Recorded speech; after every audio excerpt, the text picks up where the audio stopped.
Hello, beautiful people. Welcome to Japada, where we uncover the powerful stories of Nigerians who left and returned, wiser, bolder, and ready to build the Nigeria of their dreams. Did you know that in 2023, the Nigerian hospitality industry experienced a growth rate of 14% in Lagos alone, accompanied by a significant increase in demand for short-term rental properties? Today's guest isn't just riding that wave, he's building it. He went from London tech entrepreneur to real estate game changer, from managing digital careers abroad to building West Africa's largest water park. When we return from this short break, we'll meet the man behind the blueprint, Keji Giwa.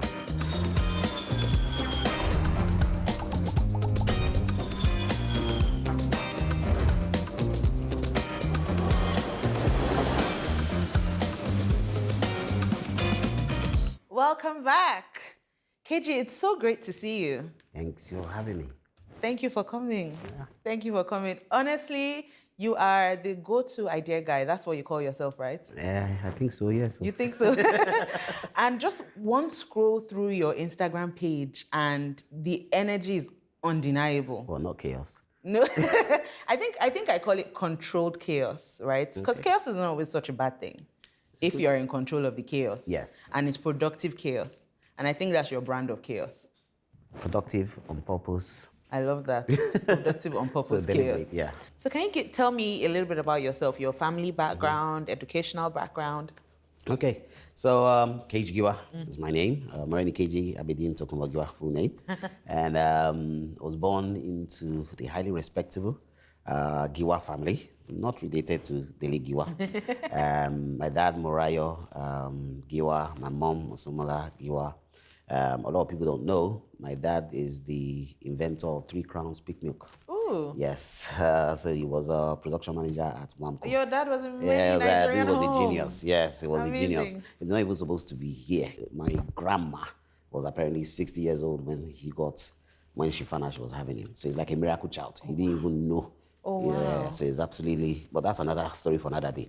And then 2 sisters, Tokwe and Trayo Giwa. I'm the first son and the only son, and I have 2 lovely sisters. They're abroad. Hopefully they'll come back as well. Maybe after watching. Yeah, after watching this, but I think I've set them up well, you know, because it's important to do that. And when I look at my educational background, kind of proud to say I went to Tuashi, Tuashi, I think nursery school. I can't remember. Or nursery and primary school. I don't even really know anyone. Where is that? I don't remember. so I went there and then went to Air Force Ikeja. Okay. I think most people will know Air Force Ikeja. And from there, I moved to the UK, went to 6th form, Haberdasher's Ask, and then went to university, Kingston University, and then my master's with Digital Marketing Institute. And then career-wise, started my career out, funny enough, in sales, moved to project management, program management, head of quality assurance, and then straight into my own business, where I was able to raise a lot of money in that respect. And thanks to my partner, whose dad is my dad's very good friend. And because of the trust his dad had for my dad, he assumed that I would be like that. And that's where the first £250,000 that he was supposed to use to pay, he was supposed to give to his son to pay for his mortgage. He said, no, you and KG go and start a business. Wow. That's how he started. And that 250,000 then grew to 1.5 million for us to start that business. And that's how we started, tell all my friends. That's the power of legacy right there. Yeah, it's powerful, it's powerful. And that was Tell All My Friends right there. And then from Tell All My Friends, Grant My Wish, from Grant My Wish, Career Insights, Digital Bananas Technology, those are the companies in the UK. And then I landed in Nigeria, extended Digital Bananas Technology, Nigeria version. Then I started real estate, digital landlords, ShortLet Homes, Giwa Gardens, Water Park, Lekki Party Villa. A lot of people don't know about, some people do. And it will continue to grow from there. Fantastic. So at least now I'm a full-blown real estate developer, recreational developer, and maybe tomorrow I'll be something else. I will not be shocked. Yeah, we just thank God. And I think it's about living. Because you start at point A, doesn't mean you have to stay at point A. It's okay to diversify. And it's okay to come back to point A. And it's okay to diversify, as long as you are happy all the way through. And I think that's where I'm going. Tomorrow I can be a comedian. To be able, I can be a I'm skit already maker. laughing. I'm already laughing. See, I'm doing well. So I think that's me in a nutshell. Fantastic. What was it like being the first child and the first son? Unfair. Why? Because you're blamed for everything. You have to be responsible and accountable. And even if it's your sister's fault, it is your fault. It is your fault. It's Yeah. a typical Nigerian parent. Typical. Has value later in Right. life. But at that time, It was the worst thing. yes, but I had my way of taking my revenge on my sisters. Uh-oh. Well, the two now. If I was to talk to your sisters right now, what do you think they would have to say about that? Now I'm a good brother. But Then, not so much. yeah, not so much. Let's talk a little bit about your career while you were in the UK, because you lived in the UK for a while. Yeah, from 16 all the way to 40 something. Explain that to me a little bit. From an early age, Yeah. I think when I was probably 9, 10, kokoro, I don't know if you know kokoro. The snack. It's a snack. Yeah. I love that thing like there was no tomorrow. And mom and dad didn't give us pocket money. So what I would do is I would do some paintings. My neighbor, I noticed that he liked paintings. So I copied what he did and I'll go and show him. And he would like it. And he would give me, then it was 50 kobo, 20 kobo, 1 naira. And I will collect it as much as I can. So I started having savings from that. Wow. I think that's when the whole thing started. But to me, I just wanted Kokoro. Okoro. So in university, you need to work to obviously sustain yourself. Yeah. Luckily for me, there was the grant and the student loans that you get in those days, but it's not enough. I just didn't see the idea of working. Now, why? What was the opportunity? I was at Kingston University. It's an all-white area. We love R&B, hip-hop. There's no R&B hip-hop club. First club we went to, which was Votes, was playing YMCA songs, things we couldn't relate with. Yeah. I saw the opportunity, and I found this club next door. So the student weeks was Thursdays, Wednesdays. Okay. And I went up to them and said, "Look, can I have Thursdays and Wednesdays?" And we agreed a certain rate.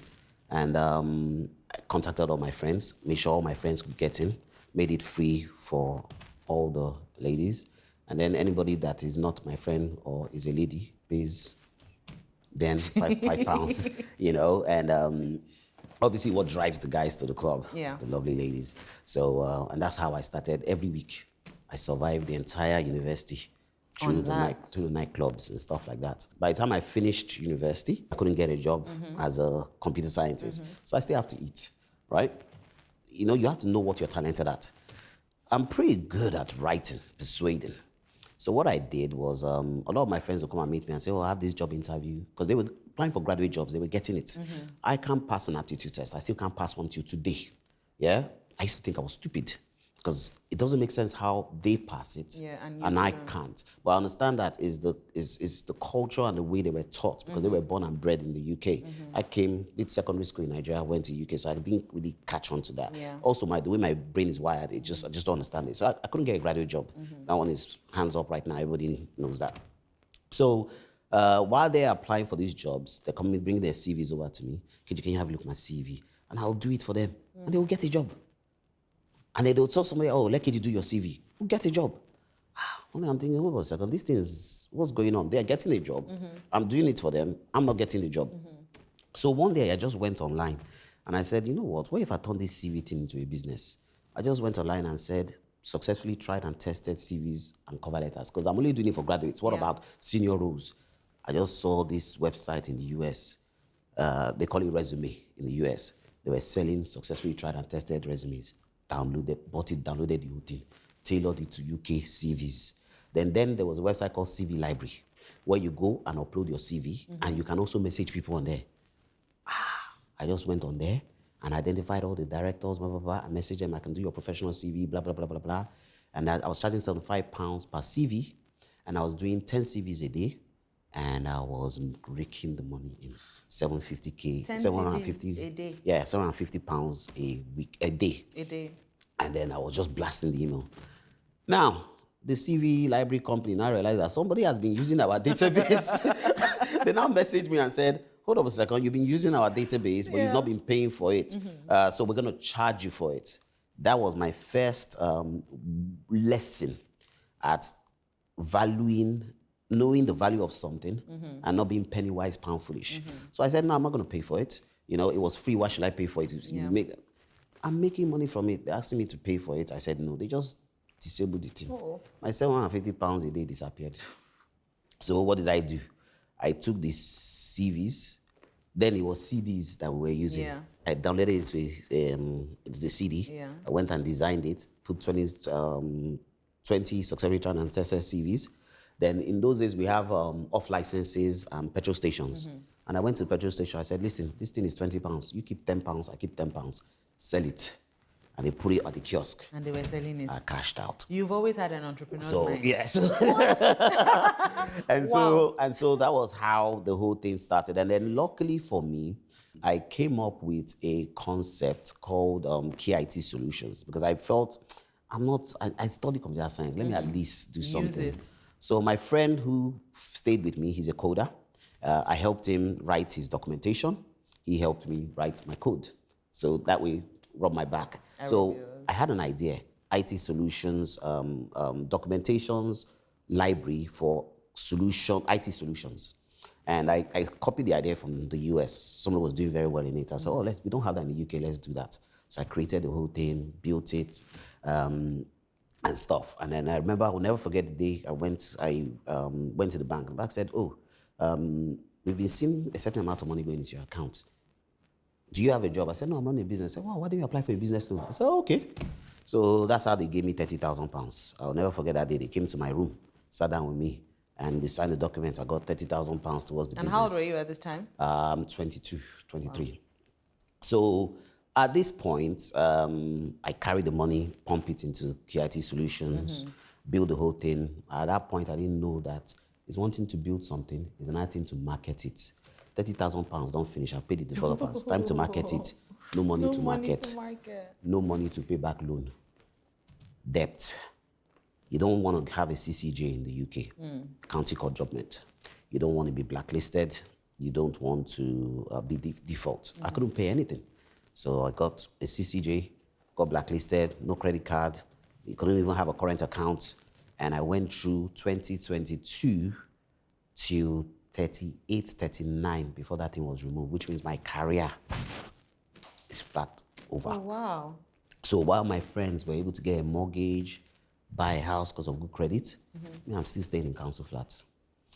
While they're going on holiday because they can use their credit cards, I'm still staying in council flats. Wow. So as much as painful as that was, it also changed my orientation because I learned to live within my means. If this is the amount I make, that is what I spend. Now imagine doing that for how much? From 20-something to 30-something. So my entire adult peak of my peak. At that point, I had become extremely disciplined with money. I don't like loans because I've seen what it's done to me. And I've made a decision that in anything I do, it's going to be zero loan liability going forward. And that's, to be quite honest, it changed my entire life. Orientation. So you went through that challenge, and that's a pretty big challenge to go through as a 22-year-old. You kind of saw it through up until your late 30s. Obviously, your career was still going on while you were in the UK, but this was, over 15 years? Yeah. Why did you stay in the UK that long? Especially because you were going through that. Yeah, because it was home. It was my lifestyle, friends, and family was there because I grew up with my cousins from 16 years of age, So, in fact, the only time I started to think Nigeria existed was when I finished university, started working, and I met other Nigerians in the UK. Now, there was a set of Nigerians that left university in Nigeria and came to the UK. Okay. And this set of people had a special kind of hunger, which for some reason gelled with me, because I was always that hungry guy as well. And some of them I met when I was in university. We were close, but we all went to different universities. But when we all finished, we happened to end up living around the same area. Okay. So I started hanging around with them. And one thing I realized is that every Christmas, they are coming to Nigeria. I didn't understand it. For some, Easter, at least twice, 3 times a year, they will come to Nigeria. I had no need to speak to my parents. But my parents didn't want me to come back. They were like, just when the time comes, you can come. I was okay going every 4 years or every 5 years. So Nigeria was not in my vocabulary. In fact, I believed that I would get married in the UK, have my kids in the UK, and grow there because I was already indoctrinated into the system. Until the opportunity to come to Nigeria happened, and it was almost like it was a favor for a friend who came out to me and said, look, I want to do XYZ, but I need to build my website, I need to build my PR and stuff like that. And he felt, Keji, you have a natural talent for words and your tech, can you help me to do this? And I said, okay, no problem. So did that for him. And the people he showed it to, who were sponsoring him, supported him, thought, hold on a second, this is really good. Can this guy do XYZ? So let's invite him over for an interview. And I came and I shared my experience. That one now, I've gotten the contract now, so I can talk what I want to talk. They asked me, do I have experience in digital marketing, digital transformation? I said yes. Did I? No. You said it. So as soon as I said yes, they said, okay, we would like you to come and do a diagnosis of the entire, what do you call it, come up with a solution, present it, and if they like it, then you may be offered the contract. But there are other people that are also vying for it. So as soon as I go back to UK, I typed in digital transformation, consultation, whatever, everything on Google. Found a full course by Gartner, £10,000. I used my credit card to pay for that. By then, things are getting better. I have the credit card now. I used my credit card to pay for it. Downloaded the entire thing, mastered it within a day or two. Then also I contacted Digital Marketing Institute, and I said, look, I think I most likely have a contract with so and so. It's the largest, whatever. If we secure a deal, I will make sure that all of the staff are trained and they all get the digital marketing certification. But this is it. You have to make me your partner. And not only do you have to make me a partner, you have to give me a master's in this thing. That's how I negotiated my master's in digital marketing. Wow. And also became a partner of Digital Marketing Institute. Now, the question is, how do you negotiate that? Digital marketing at that point, is very new. Someone like me who entered the digital space early were what we call veterans. So we understand digital technology, digital marketing inside out. Somebody woke up and decided that, you know what, I'm going to turn this into a degree. So someone like me could easily just do a few exams. And if I can demonstrate I know what I'm doing, write a few essays, and then I get it. And that's what I did. So I partnered with them, went back to Nigeria with my digital marketing partner certification, my digital transformation diagnosis thing, did the whole thing. They're all impressed. They're all looking at me like, oh, this big one. As soon as we finished the whole thing, sorted it, and that was how I was responsible for that. That now brought me often to Nigeria. So, and that started the return. Yeah, slowly, because what happened was I could not deal with no 24/7 lights. I will not lie to you, and I could not I could not deal with. So one of the agreements was that if I'm going to come, I can't do more than 2 weeks because I miss home as well, and I must stay in a place where there's 24/7 lights. So I had to stay at 5-star hotel in VI, where at least I have 24/7 lights. Well, it was a fortune, it cost a lot of money. But at that point in time, I'm not the one that's paying for it, but they had to make it obvious to me that, it's taking a lot. Yeah, so you're gonna have to stay longer, and maybe you should get a place. So one of my good friends, and this is why friends is very important. The kind of friends you have is very important. And the reason why the kind of friends you have is very important is because some friends will insult you in a way that will change your life. And I'll quickly jump back and come back. I remember when business started going well for me in the UK, and I was making a heck of a lot of money. Stupid me went and got a penthouse in the Docklands, near Canary Wharf, to prove a point. While all my friends had bought house, and I was holding parties and stuff. After the party, my friend came up to me, said, what's wrong with you? You're paying, what, £3,000 a month for this place? You're paying somebody's mortgage on rent. move out of this place, go and get a place for 400 pounds or 800 pounds. Save that money, buy your own house.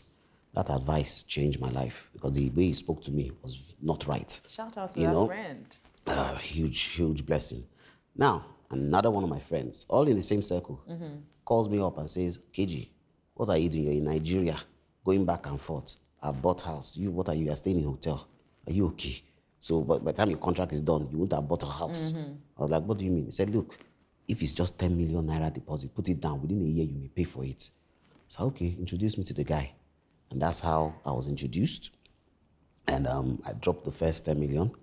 And within a year, I was able to pay for the place. Yeah. Luckily for me, the developer now exposed me. See, that's another person who's a good friend. That guy made a huge difference in my life. He said to me, he said, all you people in London thinking you are enjoying life. You don't know what life is. You're in survival mode. The life is here. I was like, what do you mean the life is here? And he would take me to all his developments. He would tell me he used to be in oil and gas, and now he moved into real estate and blah, blah, blah, and all that stuff.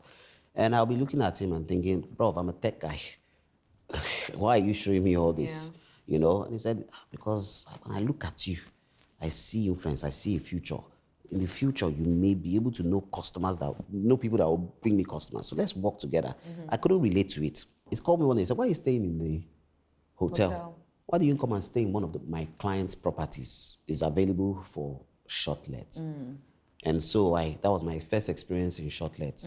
Now, at that point, ShortLet was not run the way it is run today. It was just a temporary accommodation you stay at. I stayed there and identified the problem. Why don't I have, because I'm coming from a hotel that I've been at since 2014 to 2015, 16, 17. I said, you know what? Why don't we have the 5-star amenities in a hotel in a ShortLet? It's not rocket science. Yeah.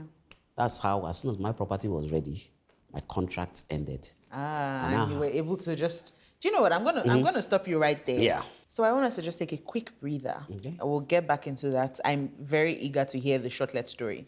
I want us to play a little game. It's nothing too serious. You don't even have to get up from your seat. Okay. This game is inspired by a video that I saw on your Instagram. I think in 2018, you decided to spend a day or maybe some hours in a day as a hawker, a street hawker. Oh, yeah. I remember that. And I thought that was very interesting. You were selling peanuts. You called it peanuts. Yeah, peanuts. Ekpa. Now I know ekpa. Because peanuts. You were hawking peanuts and you're like, peanuts. So our game is, in less than 1 minute, in the spirit of hawking peanuts, I want you to mention 10 street foods that can be bought in Lagos traffic. So actually 10 edible foods, anything edible that can be bought in Lagos traffic. Do you think you're up for it? 10. Yes. Anything edible that can be bought in Lagos traffic. Like I'm going Are back we ready? to memory lane. I'll try my best. Okay, so your time starts now. Now, okay. Agbado, corn, water. So that was food, Yes. food. No, water counts. Okay. Those, oh gosh, this is hard all of a sudden. The round kuli. Yes. Because I buy that. Pear. Peanuts, cashew. Of course. Oh gosh, that's so. I should have just mentioned that straight away, right? Yeah. So peanuts, cashew. Those are the main things I've always bought in Lagos traffic. Think about the things that come wrapped, the things that are manufactured and come wrapped. All those biscuits. I'll take biscuits. I think I failed that one. No, I think you did okay. On that note, we're going to take a short break and maybe you can grab yourself a snack or two. When we return, we'll still be with Keji Giwa and we'll get fully into his Japada story.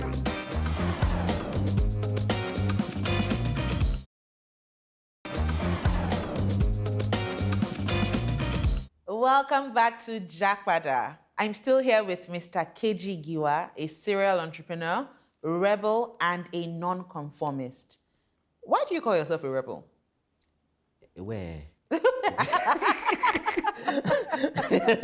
I think consistently, and I know you have to know yourself. And I realized that I've always gone against the establishment, or not go against the establishment, but I've always seen things differently. I always think out of the box. I always see a different option I'm not a yes person. I'm a why person and a how person. So I ask questions. And the problem is when you're inquisitive and you're the kind of person who wants to know why, how, when, who, then it becomes very hard to conform. You become a disruptor rather than a Conformer. conformer. Exactly. So it has had its positives. It Yeah. has had its negatives, but I think more positive than negative. Which is great. That's what we always want, right? You talked a little bit about the early stages of deciding to move back. Yeah. And what kind of prompted that move. Did you face any fears? Was there any personal resistance when it became clear to you that there's an opportunity here that you can chase? And when it started to become even clearer to you that you might have to spend some more time here in Nigeria, did you face any personal fears? If I want me to be honest, what made me decide to just come and not bother going back was heartbreak. Somebody broke my heart. Oh, It's just that plain and simple. You know, just a little breakfast. It was secure. It was a serious breakfast. Oh, I'm so sorry. Yeah, but it changed my life. You know, they always say that the story, if you want to know the story behind somebody's success, just look for the person that messed them up. Yeah. So. So would you say, you know how sometimes you experience some kind of heartbreak and it just awakens the villain in you? No, Was that the case? I wasn't a villain. I just wanted to escape from you just the needed UK. to get away. Yeah, because the truth of the matter, if we all want to be honest, maybe 90% of it was my fault. So I can't really. Do you get my point? I like the self-awareness. Or should I lie to myself? You have to be realistic and honest to improve and change and be a better person. So I think it's so important in that respect. So part of coming back was basically looking at the UK and realizing that there's not much here for me Anymore. because I was heartbroken. But then the other realistic part of it was I looked into the future, and I was running a training company, and that training company was raking in £1 million a year in revenue for me. Okay. I couldn't understand why I was making that much money, and I was still broke. Taxes, VAT, and all those things. Not broke, but I should be enjoying what £1 million looks like a year. And I also looked into the future, and I could see digital transformation. I remember I just downloaded a course, and I saw and I saw that robotics, AI, autonomous would take over. And I realized that I'm training people in project management design that this thing will not be available. So I need to carry all of my wealth right now and go and put it somewhere where money will start to work for me. And in the UK, there's a glass ceiling. And when I looked at that glass ceiling, I looked through thick and dry. I just couldn't find a way. And so since I'm now heartbroken and I don't want to be here, let me carry all my money, enter Nigeria, go and take that risk and see. To me, I saw Nigeria as, a lot of people say, oh, Nigeria has so much problems. You know, we spend a lot of time complaining about Nigeria. And we don't spend a lot of time looking for the opportunities in the problem. In fact, the only place you will find opportunities is in problems. The reason why people want to leave Nigeria and go to the UK or the US is because the economy has reached a plateau where there is stability.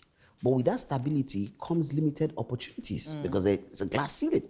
But you see Nigeria, with all its problems, by the time you look, you will find one solution to that problem, one solution to that problem, one solution to that problem. So to me, I decided to make decisions not based on the cost, but based on the opportunities. Why? Because if I make decisions based on the cost, it will cost me the opportunities. So that's where I saw the opportunity of the ShortLet. Why? Because I moved from a hotel to a ShortLet. I'm realizing the deficiencies there, the fact that they don't have the hotel amenities. I just paid for my property. My contract has ended, so I don't need to be in that property anymore. Hold up a second. What if I could turn it into the same ShortLet that I stayed at, but provide the hotel amenities? So I got a facility manager. I got daily cleaning. In those ones, you have to clean yourself. You don't know that the ShortLet of 7 years, you have to clean it yourself. They'll go and borrow microwave from one place and bring it to you. So I provided all those amenities, coffee machine, all those things, had a cleaner, had a facility manager, and made sure that I the one I bought had a pool, had a gym. So all those things you will find there. In a hotel. And I cut the price, half the price of the hotel night. And my angle was very simple. Why pay 100K per night for one room when you can pay 75K a night for a 3-bedroom house? Because that's what I bought. And get everything that you would get. And if there are 3 of you coming, that is 75K divided by 3 instead of 100K per hotel room. And I just targeted my Nigerians in the diaspora. And that's how people started staying in my property. Wow. I was fully booked. And then all of a sudden, my friends saw how much money, and I also connected on Airbnb. So my friends saw how much money I was making. So my mouth is big sometimes. So on our WhatsApp group, I told everybody. That's how they too started buying. They all handed that property to me. And then when they handed it over to me, slapped it on Airbnb, slapped it on Booking.com, then also worked closely with agents. Okay. Now I realized that these agents, they were charging me, they would tell me that the property is, they'll say they can only give me 40K for the property. And I found out that they rent it out for maybe times 2 or 3. times 2 of it. I was like, no problem. Oh yeah, who's looking for a job?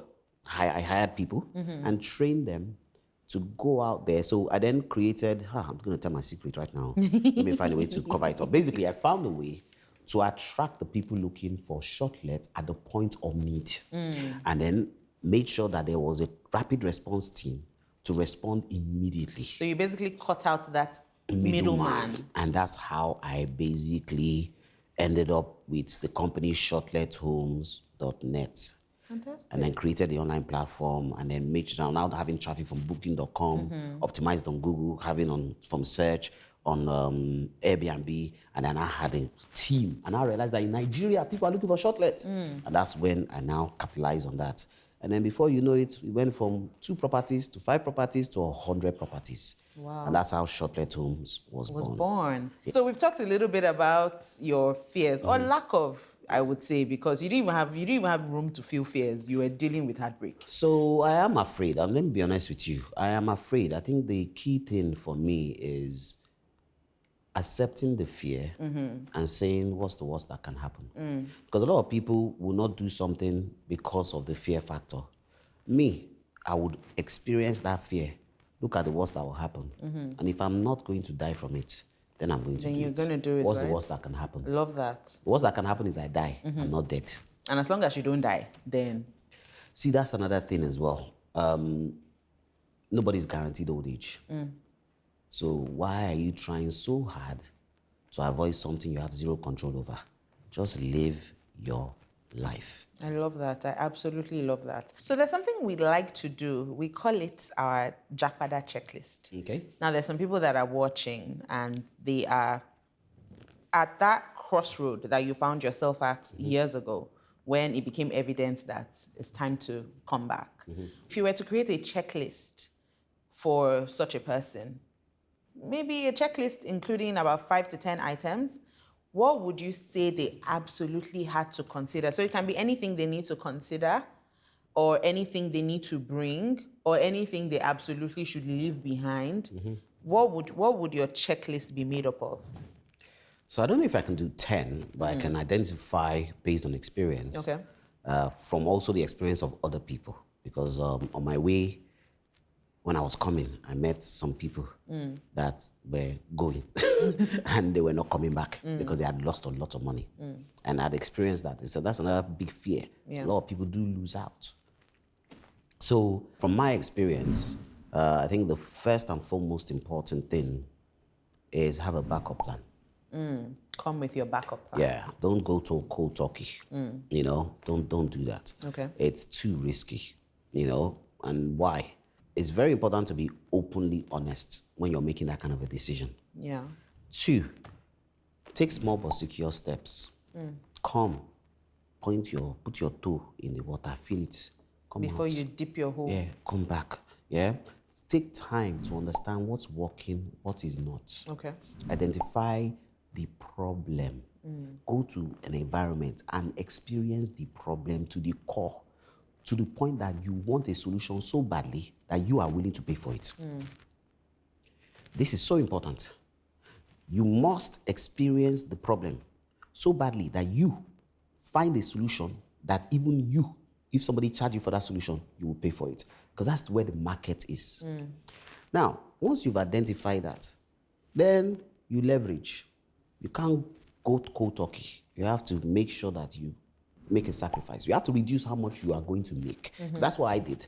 I had to take my £1 million revenue a year and accept that I'm going to be okay with £500,000. Delayed gratification. Yeah. And as time went on, it became 300, 200,000 pounds. And then identified how long it would take for the money I'm making in the UK, in Nigeria, to grow to the point that I'm totally dependent on it. As we speak today, 100% of my income comes from Nigeria. Fantastic. And I still pay my bills in the UK in pounds. Fantastic. You know, when I look back, I am 100 times much better off. And that's with depreciation of Naira, by the way, compared to, so if it was the same 5 years ago or more, we're talking a different thing entirely. But even at now, I'm much better. If I should decide that I want to sell everything off and go back, I can go back to UK and retire happily. And that's what I've been able to achieve in 5 years. So I don't know if I can give you 10, but I can tell you, understand that Nigeria is not the rest of the world. I made that mistake. Shut your mouth. And I'm saying this because I'm talking from experience. Understand how things work and flow like water. Just plain and simple. There's corruption and there's integrity. You have a choice. Choose the corruption or choose the integrity. I chose the integrity because I looked into the future and I realized that there wasn't that many of it. So integrity is more valuable than the corruption currency. So I chose that and capitalized on that and turned that into a market for myself. I'm 100% involved in real estate now. I'm a real estate developer. I built everything that people will look and wonder with zero loan and almost zero of my money. Why? Trust. Take small but secure steps and show them how you took that step. Transparency. And that transparency allows Peter, who is folding his hand, be watching you, betting you are going to fail. Realize you haven't failed. Realize you've achieved it. And by the way, you didn't run away with the money. Kai, I can trust this guy. So anything else I'm doing, people are rushing and putting money into it, which allows me to carry my own money and their own money and do it together with them. Fantastic. And that is so important for every Nigerian in diaspora thinking of coming back home. You have to choose which one works for you.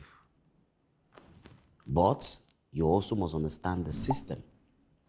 The system involves knowing who can make way where there seems to be no way. And that is an unspoken truth that you must understand. I think that was a very interesting checklist, and I really hope you were taking notes. When we come back, Keji will be dropping even more gems as he shares his Japada story. So don't go anywhere.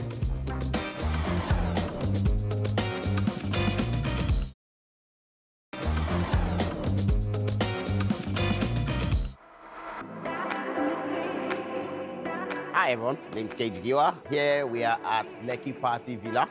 It is the largest party villa in West Africa, the only one of its kind for now, until someone else does it. And it'll be good to show you, take you on a tour. All right, so we're in the living room, and the beauty about it is open plan, open space, double volume, where you have the private bar overlooking the living room, which allows people to really have that maximum fun. And if we go, you can see the open plan into the kitchen here as well. So say for example, people are having their parties here, they can put all the food and stuff over here, which is really good. Anyone that's thirsty, we've got a fridge here, as you can see there. There's a fridge freezer, just quickly open that up for you. Quite empty at the moment, but does the job. Now, the beauty about this is I do reverse osmosis over here, which is very important. So the water is basically not just sparkling clean, but also, drinkable, but leave that for now. And then we go all the way up. And one of the things I wanted to do was to have almost that crystal clear view of the whole experience. So if you were sitting down, you can still see people partying and stuff like that. And that's why you have the glass rails. And then you then have the private bar, which you're looking at here. So somebody's looking to have a party, they can bring their drinks and kind of decorate their drinks all the way here and stuff, which is quite cool, you know? And then you have people who will sit here, enjoy themselves, and then while they're sitting on their drinks, they can come here, look down, and really have a lot of fun in their parties or whatever it is they're doing. Now, what kind of parties do people have here? Birthday parties, bridal showers, corporate events, a lot of Nollywood stars. If you watch a lot of the Nollywood movies, you would recognize this property. They use it for their studios and stuff like that.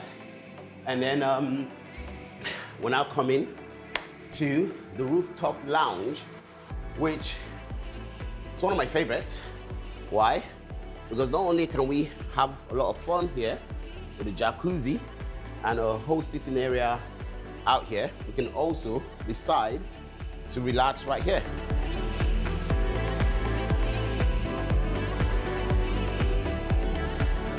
What you have here is the rooftop lounge, and that rooftop lounge allows you to have a good, beautiful view of the outdoor, which is really cool.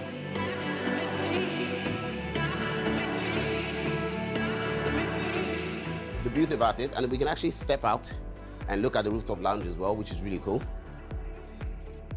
So come here. So what's really good is it's a really good open area, totally private, which is good. You have 6 villas here, 6 private party villas here. Now here's the beautiful thing about this. The walls are double volumed with polyester in between to keep the sound in. So no matter how loud people are having a party here, next door won't hear. And you have 1, 2, 3, 4, 5, 6 villas. Then you then have the lovely jacuzzi. Everyone loves this.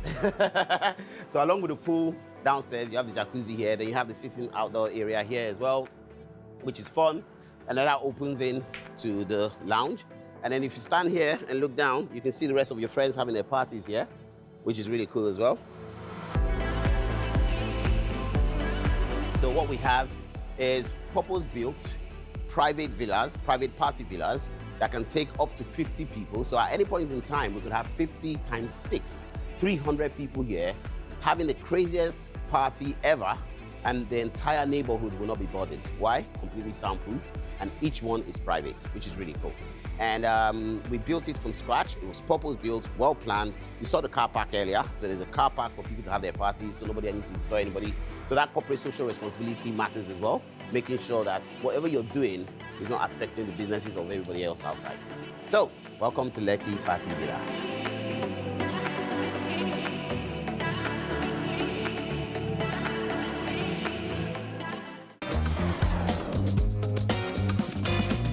Welcome back. This is still Japada, and we're talking to Keji Giwa, someone that I would describe as incredibly ambitious and possibly a fortune teller.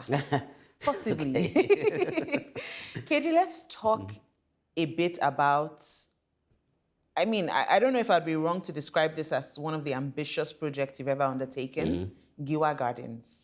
Yeah, I would say it's one of the, because I'm about to start again with another wahala. Of course you are. Of course you are. Yeah, so from frying pan to fire, really. But it will be a fire that will not burn too hard or for too long. Yeah, amen. But let's talk about Giwa Gardens. Yes. It's a water park, and I'm speaking from experience. I've been there, and I had an incredible time. Yeah? What inspired you building a water park in Nigeria? I love to travel. And when I travel, to me, outdoor experiences is what I love. Yeah. I love water parks. The reason why I love water parks is because my mom and dad never took me to water park in Ikeja. In Ikeja. They always promised but never took me. So I was scarred. You had an itch from your childhood. So the moment I had an opportunity to go to one myself, I went and I loved it. And I couldn't understand why we don't have that in Nigeria. Then when I started ShortLet homes. There was a building I leased in VI. Yeah. Totally dilapidated building. Turned it round and put a pool there and stuff like that. And I noticed that a lot of families were booking it on weekends, and they booked it just to play at the pool and take the kids out to the restaurants. So one day I came out and I spoke to them and I said, like, I know the families are coming here. I said, yes, because on weekends, where are we going to get visa to travel? First of all, it will take forever to get it. Then the dollar to naira rate and everything, and it's so expensive. So I can easily just take the kids out for the weekend, take them to restaurants, bars in VI, and then we stay in the ShortLet, which is very nice, and there's 24/7 light, 24/7 power. And I sat there and I saw the kids playing in the pool, jumping around, and I went to a hotel. I think they had a buffet in there, and I saw so many people on a Sunday at the pool. I was like, this would be good. How much is it? 16,000 naira just to swim. But a lot of people are there. I had to see that, hold up a second. What am I looking at? I'm looking at families. Families. And when I go to these water parks, I see families. The average order value here is not one person. The average order value is mommy, daddy, average 2 children. So I had to look at the data, to look at the average number of children per family. And even better, house help. That's 5 people. That means that if I get one order times, let's say I do average of 30K per head, that's 30 times 5. That's 150,000 naira per head. Okay. How can I ensure repeat customers? I'm not targeting the parents, targeting those children. You know? Why? Because these kids would want to come back over and over and over and over and over again. And they will be so hard to ignore. Exactly. And guess what? On top of them coming back over and over again, if that child is 5 years old, I have the next 15 years of that customer, which will bring parents will come back. And when they grow up, provided I have a good maintenance culture, those children will become parents who will bring their children. This is a generational business. I think it makes sense. Let's go and build a water park. So I looked at the numbers, looked into the future, made perfect sense. Okay, thank God for my father. In 2017, by the way, I'm thinking of this water park in 2021. 2017 or 2016, one of the two, either 16 or 17, somebody introduces a land to me. I take my dad told my dad said, okay, we'll go there together. I tell my dad, this is where I want to buy. I said, no, you're not going to buy here. You're going to buy in this corner piece. It's like, and it was all the way far back. Why would I buy in corner piece? So I said, listen to me. I may not be here the day what you want to do, use this land to do. I may not be here. And what you think you're going to use it for, you may not end up using it for it. So I'm going to give you a corner piece so that if you need to extend, you can extend. So I had to listen to him because he saw something I could not. And so I now decided that, wow, we want to build a water park. And then my dad has passed. He helped me buy that land. He helped me sort out the paperwork. He made sure that the person that sold me that land, the owner is the one that signed, not the lawyer. When it was time to expand, the person that sold me the land told me that his lawyer was selling land without his authorization. Wow. So if his signature is not on it, he's not going, that I have to buy the land again. I had to go and look at all the documents. My dad kept it. My dad forced him to sign. He didn't know. So I sent it to him. He was like, oh, okay, I didn't know I signed it. Oh, wow. That's how that was sorted. Then we now bought, that's why it's called Giwa Gardens, after my father, his legacy. So we now bought, so I had 3,000 square meters. The total is 12,000. And we're about to expand to another, to expand it to another 25. Amazing. Yeah. So there's the resort that we're building as we speak right now. We wanted phase 1, which was the water park. So on 3,000 square meters of land, I felt, okay, let's build this water park. I've never built one before in my life. I come from a computer background. I'm not an engineer. I've not done anything to do with construction. A lot of people don't know this, but I started this construction thing in 2020. I've never built anything in my life before. Before that. Good. So I'm looking at this thing. I find this Israeli company. I find this Lebanese company. They come and give me one bill of $30 million then to build it. And then it was just going to be a wave pool and all that stuff. Where am I going to get that kind of money from? Even my investors that believe me, most we can raise is like $1 million. So how is that going to happen? Yeah. And so I thought, look, let me go and read about this thing. And so I went and read about. So I went to the meeting.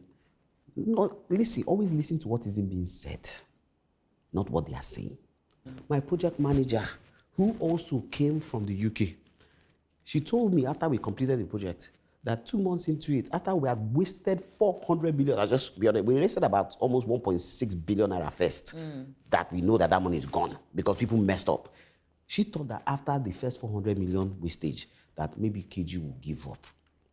Said she couldn't come and tell me. She just had to support me. But she had already made up my mind that this thing will not work because we just don't have the people. But me, I'm a stubborn goat. Shay, you say you want to mess me up. Is it mechanical engineering? No problem. I'm going to go and read about it. Is it electronic engineering? I'm going to go and read about it. Your first year in uni. Thank you. Well, that skill helped me a great deal. And now, and that also in computer science, that technical skills is transferable. I literally had to get a translator in China to translate everything for me. Guess who the translator was? Google, because I couldn't find anybody. And they open at what? Midnight. That's their daytime. I'll wake up in the morning, come on. And that's how I painstakingly had to build that thing. Now, I can't tell you how much I ended up building it for. But I can tell you that the average cost of a water park of the quality and standard that I built is minimum $50 million. Anyone else to build what I have built there, which is the largest water park in West Africa with over 2 million liters of water, 70% water mass, 30% land mass. If you've been there, you've seen it. They need at least $50 million to make that happen. Then there's the maintenance of it and the safety side of it. I can tell you right now that commitment, focus, and an innate desire to see it succeed, come what may, was key. If you ask me, would I do it again? Can't do that again. I can't. It was a lot. Oh my God. But am I proud of what we have achieved? Oh, absolutely. Absolutely. And would you say it was worth it? Oh, 100%. The Nigerians in diaspora that come there, their kids will tell us that this is the best experience they've ever had. Because we have the largest wave pool in Africa. Wave pool. And we have the only extreme river in Africa and one of 5 in the whole world. So I particularly enjoy that extreme river. It's fun, right? I do. Absolutely. It's all about thrills and excitement. And that's one thing it's the most challenging of my projects, but it's one thing that I'm grateful that we were able to do. Yeah. I feel like you deserve a little ovation. Thank you very much. You need it. Thank you very much. Thank you. I like that you went a little bit into the challenges, because of course they would abound. Yeah. What would you say has been the hardest day of your entire entrepreneurial journey so far? See, there are hardest days that I can name 2 right now. Okay. And those are hardest days. And I think this is important for Nigerians in diaspora. Make sure that you are ready for the worst of the worst. As long as it doesn't kill you. As long as it doesn't kill you. But more importantly, always look for the opportunity in that worst of the worst. That's the one way I know that Nigerians in diaspora coming home can succeed. You have to change the way you think. Stop seeing problem and run. You see that problem and say to yourself, inside that problem, there is a solution, and that solution is the opportunity. So I'll name 2. Okay. Imagine I've just built this water park where I've opened up. I'm super broke. Investors are happy that we're going to make money now. Everyone's excited about it. Everyone's coming to the water park. We have great PR going on. And there's an incident. And that incident leads to me being a stubborn goat who has no business being the PR. Do you get my point? Now goes on mic and say, nah, it was a minor injury, blah, blah, blah, and everything. The whole Nigeria goes absolutely bonkers and basically call for the shutdown of the park. And this is December where I'm hoping that I'll be able to make that money back. And then now I have to shut down and not make that money in that December. This is bankruptcy, by the way, just to let you know. And then you now find out that just to reopen again, it's not as if you didn't meet safety requirements. But because of this being the first time in Nigeria, you have to go the extra mile, which cost me an additional 500 million naira, which I did not have. I don't understand the word depression. For the first time in my life, I felt it. Like I've never been the kind of person that worries or is depressed. I knew what depression and worry was. And I had to go. And I'm sorry for this incident, humble myself and work closely with Lagos State to resolve the issue. That was when I realized that Lagos State is a blessing if you know the right buttons to press. Because I'll say it right here. There was a discussion of, this is crazy. The whole country is going crazy. Let's shut this thing down. And the governor said, nope, he has done a good thing in this country, providing with all the support he needs to get it right. Now, what if it was the other way around? That business would have been shut down because the newspaper was water park unsafe. Now, do you know how much money it would cost me to build back the reputation, to get back the goodwill? I had to spend that whole year of 2024 doing that, and I had the full support of Lagos State. Now, one of the things I sat down and thought about was, since Lagos State is helping me right now, I'm being introduced to key people, thank God for key connections. Maybe I should just make Lagos State kind of own this thing. And so I said, why don't I give you free tickets? Like 100 million naira worth of free tickets. I let Lagos State give it to them. And I thought that's a good idea. What was I looking for? Maybe Lagos State is the one that said it's not safe. That they had. Now you say that they endorsed it. And that's how the whole tide changed.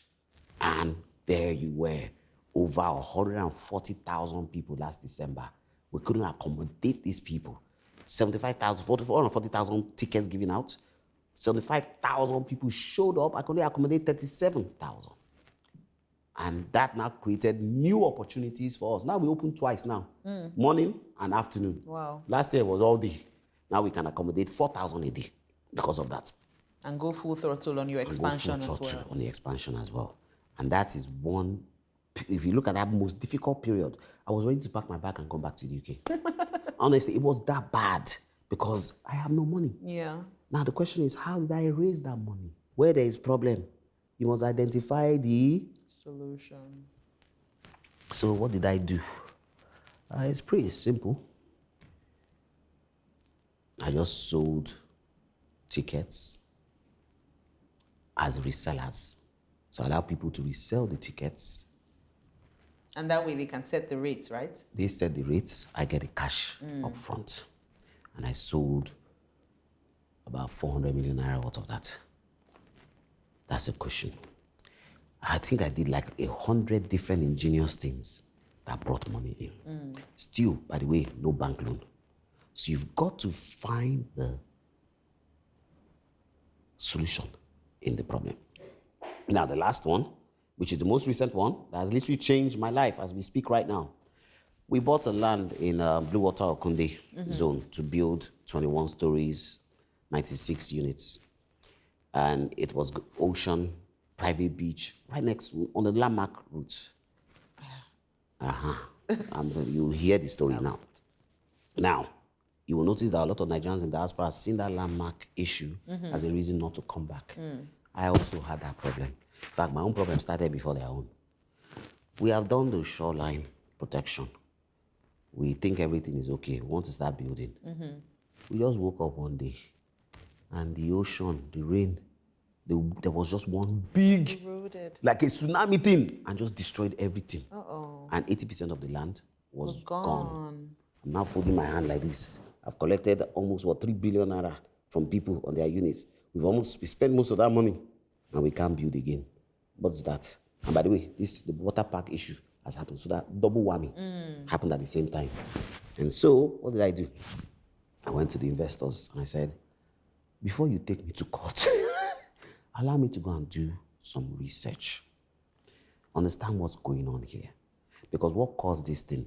Eco Atlantic City started extending their wall. And what happened is that it became narrow. So the full force of the ocean destroyed what I was doing. Why did they do that? Let me go and find out. And I realized that they are expanding Eco Atlantic City and that they're going to sandfill the whole place and the coastal road is going to come through. Information is king. Every Nigerian in diaspora, before you land here, be in the know. Don't let Instagram and all the noise on there be your source of information. Go and get insight into what the government is doing, what the policies are, what their objectives are, what the budget is. Because that information changed my life. The investors like, let's sell it. I said, you want to sell land that you've lost 80% of it. We bought the land for 800 million. You want to sell it now, you probably won't get 200, nobody will even buy it. But if we wait, this land might be worth a few fortune. As I'm talking to you right now, Coastal Road is in front of me. They've sandfilled the whole place. I have all of my land back. That land I bought for 800 million, if you're lucky, you can get it for 6 billion naira right now. 2022. Now we are building, going 18 floors, 74 units. And that was because of the research that was done. And I was able to sit down with investors and say, be patient. I think this is going to happen. Let us wait. And they trusted me. And that was based on how I went through what happened in Giwa Gardens and came out of it. Well, if you can do that, then maybe you can get out of this. So integrity is not just the fact that I can trust you because you won't steal from me. It's that I can trust you to go through, to find a way where there seems to be no way. That way, I know that whatever happens, my money is safe with you. And please forgive me if I say this. It is a fantasy to hope for a better Nigeria that you are not wholly responsible for making to happen. So you have to identify what is the little I'm able to do and the solution I'm able to provide that people want so badly, they are willing to pay for it. It is not your job to save everybody, but it's your job to provide a solution to that main problem that you have found. And you have to look at business like this.